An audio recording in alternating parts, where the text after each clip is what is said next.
The Dallas Stars kept themselves busy over the weekend with games on Saturday and Sunday, and they went 1-1 in both those matchups. And on today's show, we will break down Saturday's game in San Jose, Sunday's game in Seattle, and then to close out the show, we will talk about what on earth is wrong with the Stars power play. All coming up on this Monday episode of Locked On Stars.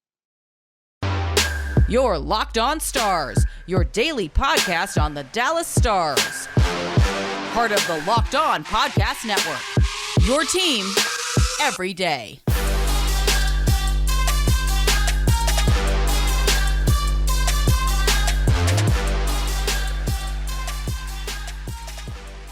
Howdy, Stars fans. Welcome back to the Locked On Stars podcast, the only daily podcast covering the Dallas Stars, part of the Locked On Podcast Network.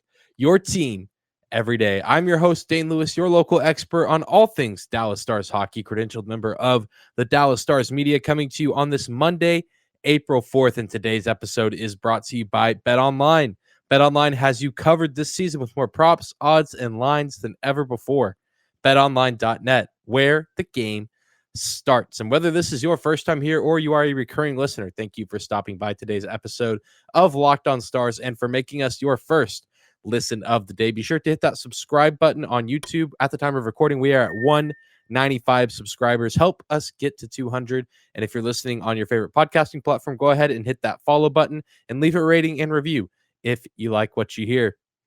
But without any further hesitation, let's get right into today's episode, talking about the action over the weekend for the Stars. It all started on Saturday night with Game 3 of the 4-game West Coast road trip in San Jose in the Shark Tank. Joe Pavelski, another homecoming for him, playing in the same building where he played for several seasons as a member of the Sharks organization. And this is a game where the Stars came out strong and, really forced the issue early in the game, but had to escape with the win when it was all said and done. But nonetheless, a win is a win, especially given what happened on Sunday night.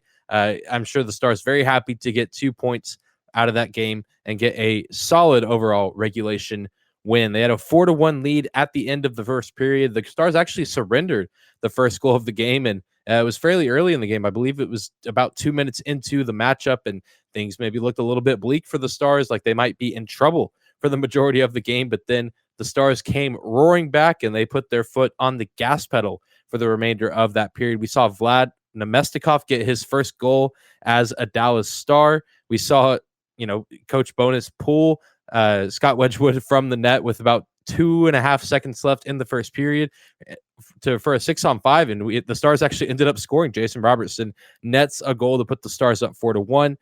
Just a really crazy offensive barrage. We saw Tyler Sagan whiff on a shot that Yanni Hockenpot then, I guess, rebounded. I don't really know what you say. Picked up the whiffed shot and just sent an absolute bullet into the back of the net past Capo Kakinen, who was eventually pulled and replaced with James Reimer later in the game. So I feel like the Stars have done that a few times this season, and Capo Kakinen not having the easiest time getting his feet settled in San Jose since getting traded from Minnesota. But speaking of Tyler Sagan, he did have 3 points on the game, 3 assists. The Stars' top line was in their peak form. Every guy on the line recorded at least 2, or they all recorded 2 points, so 6 points total. And of course, one of Joe Pavelski's points being a goal. He finally gets a goal in one of his games back in San Jose. He has now scored against every NHL franchise.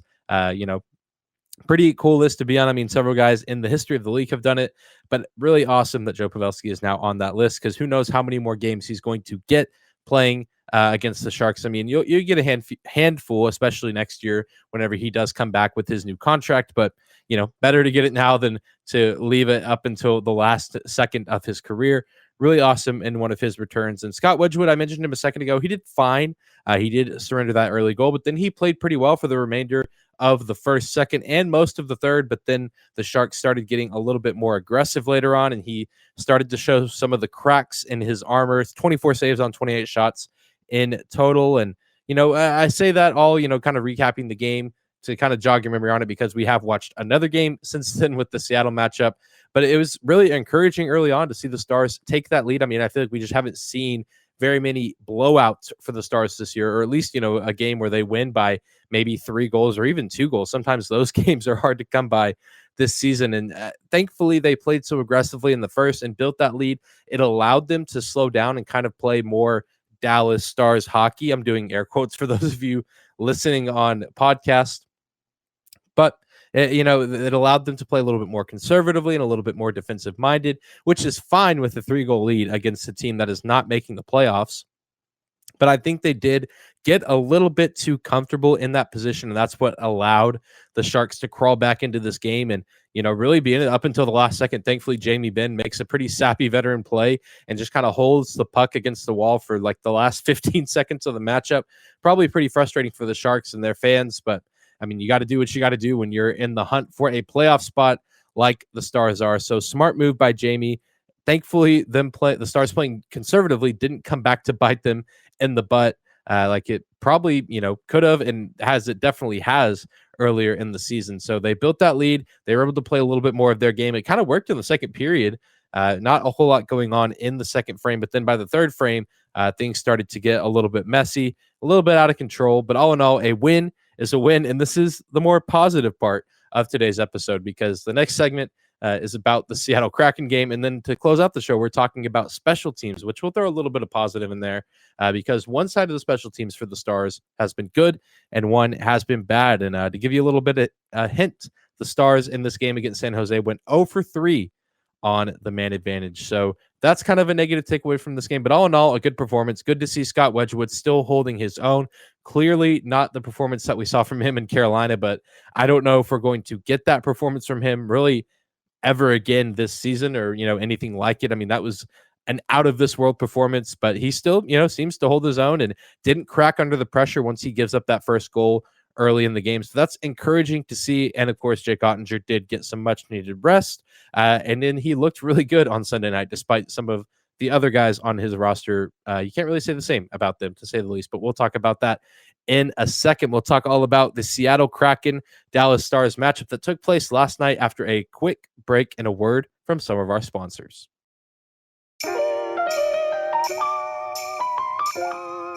Today's episode is brought to you by Built Bar. All Built Bars are covered in 100% real chocolate.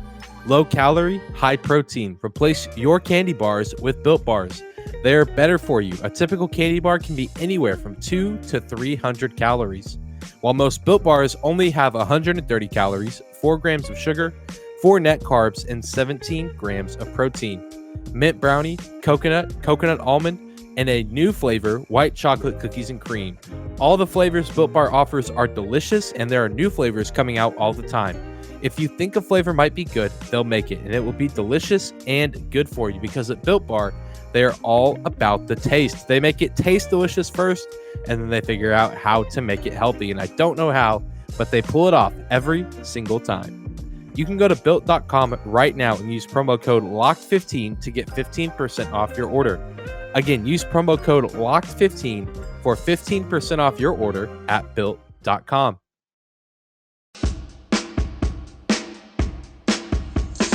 Jumping back into this Monday episode of Locked On Stars, your first listen of the day. Your host, Dane Lewis, here at Dane_Lewis on Twitter. Be sure to give me a follow there, as well as on the show's account at Locked On Stars. But we got to do it, folks. We talked about the good game in San Jose, the all-around team effort, 3 points from Sagan, 6 points from the top line. Yanni Hockenpot got a goal. Really good stuff all around. Scott Wedgwood, a solid performance, but we got to talk about Sunday's game in Seattle. That was pretty much the exact opposite.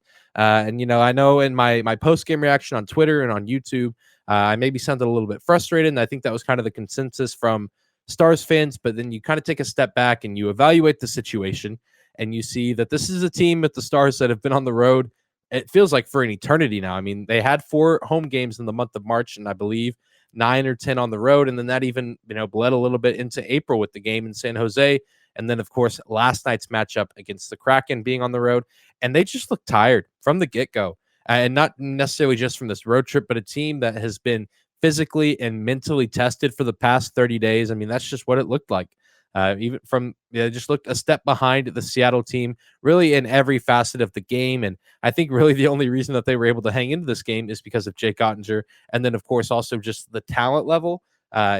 even with, the Stars being just dead tired and worn out, they're still a more talented team than Seattle. Second night of a back-to-back as well. I mean, kind of going into this road trip, you would think that they could have potentially swept and gotten all 8 points, but then you look at the back-to-back against a team like San Jose that can be a little bit pesky at times and be a sneaky good team still with some of the talent that they have. And then, you look at Seattle, who's given some good teams trouble this year as well. But all in all, an expansion team that's struggling to get their feet off the ground a little bit. But it's just been a tough stretch for the Stars, and I think it finally kind of caught out with them in this final game of the road trip, as unfortunate as it is. And it really showed on the defensive side of the ice and even some on the offensive side.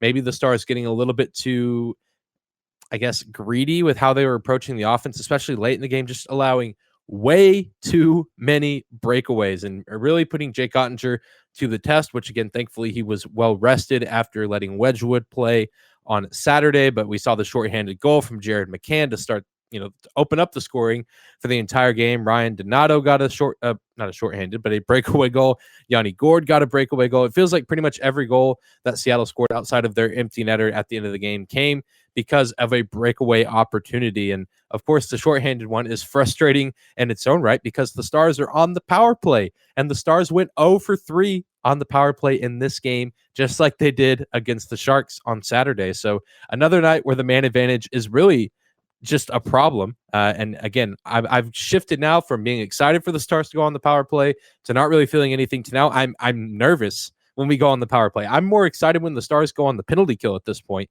which is insane. Hockey fans shouldn't have to feel that way.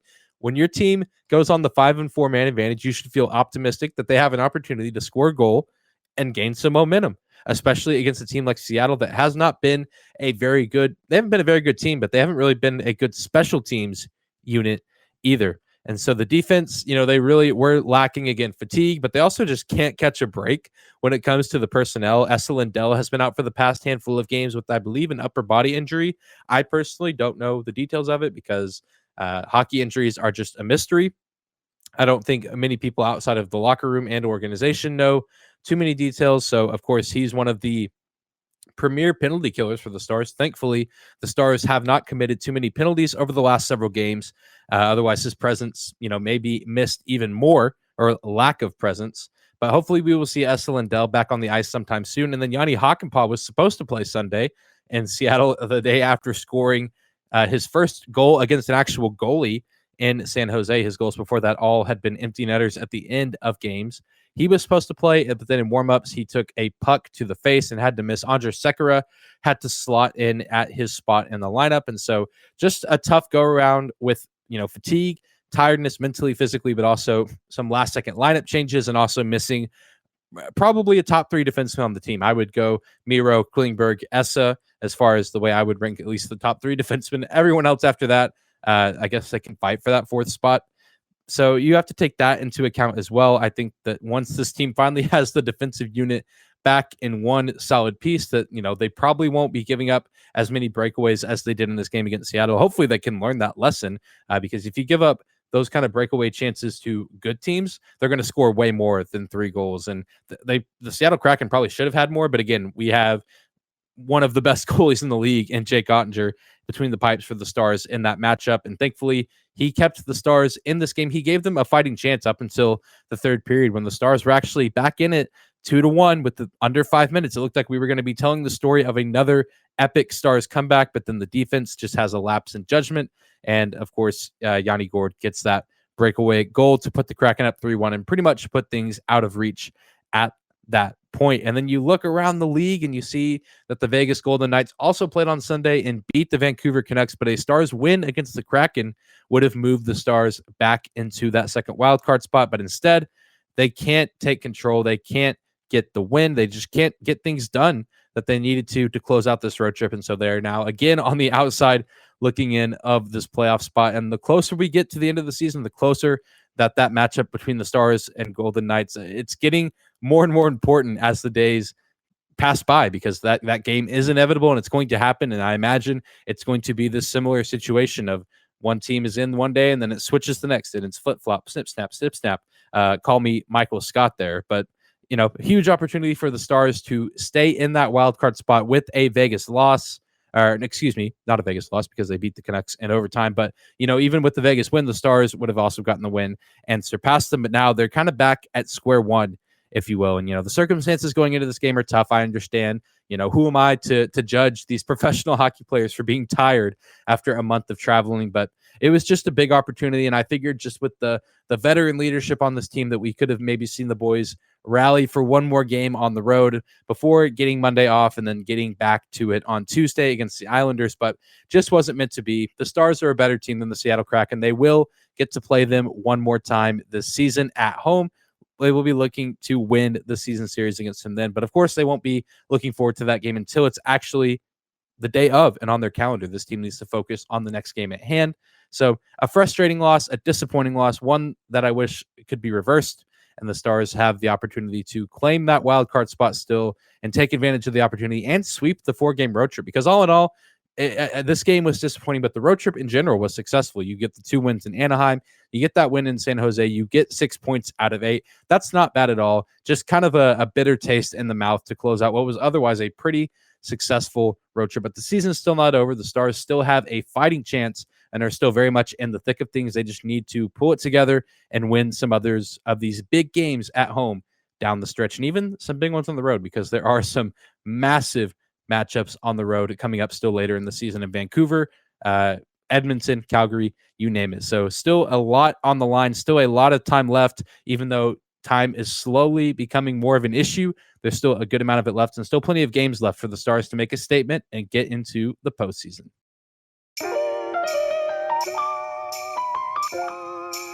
Today's episode of Locked On Stars is brought to you by BetOnline. After months of playing, college basketball has determined the final 2 teams in the NCAA tournament. We got Kansas and North Carolina coming up tonight to determine the college basketball national champion.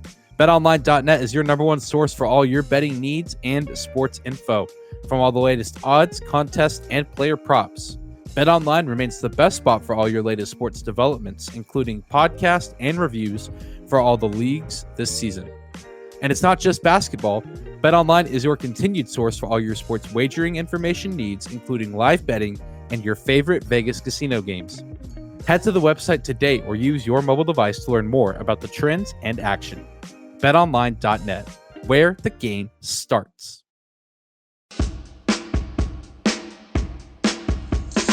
Closing out today's episode of Locked On Stars, your first listen of the day.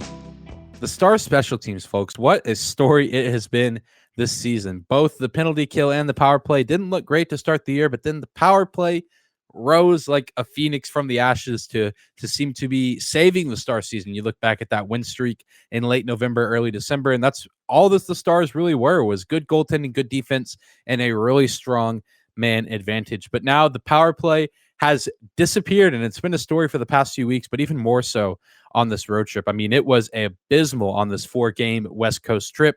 They had 10 power play opportunities, and they scored 1 power play goal. They went 1 for 10 in their last 4 games on the road. And if you look even wider, in the entire month of March, the Stars went 8 for 40, which was 23rd in the entire National Hockey League. And this is a team that I think got up into the top 3 at one point in power play percentage, and how the mighty fall. And this is a terrible, terrible time for this to be happening, because the Stars 5-on-5 offense, as we also know, has not been great this season. And there haven't really been any stretches where there's been a moment where it looks like, that they have some potential. The 5-on-5 offense has stayed about the same, a pretty flat line throughout the year, but there was moments where we thought the power play was our saving grace, but now it seems to be our demise. I mean, there were, it's what made Dallas so threatening earlier in the year, but now it's just become a liability. I mean, you see Jared McCann score that shorthanded goal, completely unnecessary, just sloppy play, bad zone entries, terrible puck management in the offensive zone. And these defenses, these shorthanded 4-man defenses, are pouncing on it and taking advantage of it and just making the Stars look silly. It looks like a 3-on-3 overtime set out there when it should be 5-on-4 with, for at least a minute of it, the best top line in the NHL and 2 of the better defenders in the NHL, pretty underrated defenders in Klingberg and Miro Heiskanen. And it just doesn't make sense to me, especially against a team like Seattle. And this whole road trip, I mean, you look at the special teams for these teams, San Jose, Anaheim, Seattle, not very good penalty killing teams. and the Stars probably should have been at least 50% on this road trip, if not better. Thankfully, the penalty kill has been outstanding. I don't think they allowed a single power play goal, or maybe just one on this past road trip. So, I mean, that's good. And the Stars in general are just not committing as many penalties, which is also a positive. That's, on the other side, I guess, of special teams, something that you want to see from your team going into the final stretch and eventually the postseason. Giving up too many penalties in the postseason can absolutely kill a team's momentum and just kill a team in general and make them dead in the water, especially against some of the better competition that the Stars would likely be playing in the first round of the playoffs in either the Calgary Flames or the Colorado Avalanche. You cannot give them a plethora of penalty opportunities there, because they will make you pay for it, and they will make you pay for it hard, and you're not going to be able to come back, especially a team like Dallas, who's been lacking on offense all season. So it's always just flip-flopped with this team. I feel like, if the power play ever does come back, then we're just going to see the penalty kill take a massive hit, and it's just going to dip back down. Statistically, it's like either one or the other, and for some reason, the Stars are just stuck on the defensive side of things right now, although it would be fantastic to see the power play come back into its own. And I just don't really know what the problem is, because it's the same coaching staff, same personnel. I don't know if it's a mental thing, or if the Stars are too overconfident going into these power plays and they just make too many mistakes and they're not focusing on it. But I would not complain if the Stars never went on the power play again for the rest of the season, because, as I said, I'm now nervous for 2 minutes when they're on the power play rather than being excited for 2 minutes, because, oh, my team should have an opportunity to score a goal and take advantage of this team that committed a dumb penalty that they probably shouldn't have committed. But now I got to worry about Jared McCann storming down the ice with the puck, scoring on my goalie whenever his team only has 4 men on the ice. It's frustrating, and maybe with the month of March, it's being on the road for too long. Maybe the key is playing the majority of the rest of your games this season at home. Hopefully that's the case. If you're going to a Stars game and you're there in person, got to bring the energy and got to give the support to the Dallas Stars. Maybe that's the key. They've just been missing all the fantastic Stars fans in the building, and they've been saving all their power play late season magic for the hometown fans. That's my theory, at least at the moment. I'll continue crafting that theory, and we'll continue to watch this power play struggle on and hopefully rise from the ashes yet again to help push the Stars to the playoffs. But that's going to do it for today's episode of Locked on Stars. Thank you again for making us your first listen of the day. Be sure to hit that subscribe button on YouTube. Again, we are so close to 200 subscribers, and you can help us get there by simply hitting subscribe. It's free. You can also follow us on your favorite podcasting platform, also 100% free. Remember, we are free and available no matter where you listen or how you listen. Be sure to give me a follow on Twitter at Dane_Lewis and at Locked on Stars. That is the Twitter account for this show. Join us on tomorrow's show, as we will be previewing the season finale between the Dallas Stars and the New York Islanders. It's all going down at the AAC. Islanders have not been to Dallas in quite some time, and the Stars will have revenge on their mind, as they last lost to the Islanders when they met up back at the end of March. But we're going to talk about that on tomorrow's show. Can't wait to see you there, Stars fans. Have a great Monday.